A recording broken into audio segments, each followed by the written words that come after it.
বন্ধুরা, আজকের এই ছোট গল্পটি একটি মজার শিক্ষণীয় গল্প। এক রাজার এক চাকর ছিল।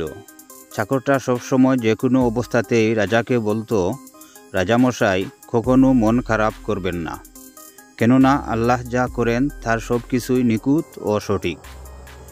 একবার রাজা সেই চাকরসহ শিকারে যেয়ে নিজেরাই এক হিংস্র প্রাণীর আক্রমণের শিকার হলো। রাজার চাকর সেই প্রাণীকে মারতে পারলেও ততক্ষণে রাজা তার একটা আঙ্গুল হারান। রাগের যন্ত্রণায় ক্ষুব্ধে রাজা ক্ষিপ্ত হয়ে চাকরের উদ্দেশ্য করে বলেন, আল্লাহ যদি ভালোই হবেন তাহলে আজকে শিকারে এসে আমার আঙ্গুল হারাতে হতো না। চাকর বলল, এত কিছুর পরও আমি শুধু আপনাকে এটাই বলবো, আল্লাহ সবসময় ভালো ও সঠিক কাজই করেন, কোনো ভুল করেন না। চাকরের এই কথায় আরও বিরক্ত হয়ে রাজা তাকে জেলে পাঠানোর হুকুম দিলেন। এরপর একদিন রাজা আবার শিকারে বের হলেন। এবার তিনি একদল বন্য মানুষের হাতে বন্দী হলেন। এরা তাদের দেবদেবীর উদ্দেশ্যে মানুষকে বলি দিত। রাজাকে বলি দিতে যে তারা দেখল যে রাজার একটা আঙ্গুল নেই।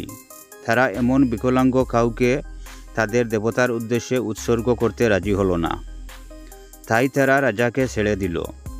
প্রাসাদে ফিরে এসে তিনি তার সেই পুরনো চাকরকে মুক্ত করে দেওয়ার হুকুম দিলেন।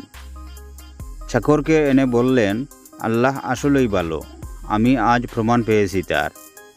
আমি আজ প্রায় মরতেই বসেছিলাম, কিন্তু আঙ্গুল না থাকার কারণে প্রাণ নিয়ে ফিরে আসতে পেরেছি।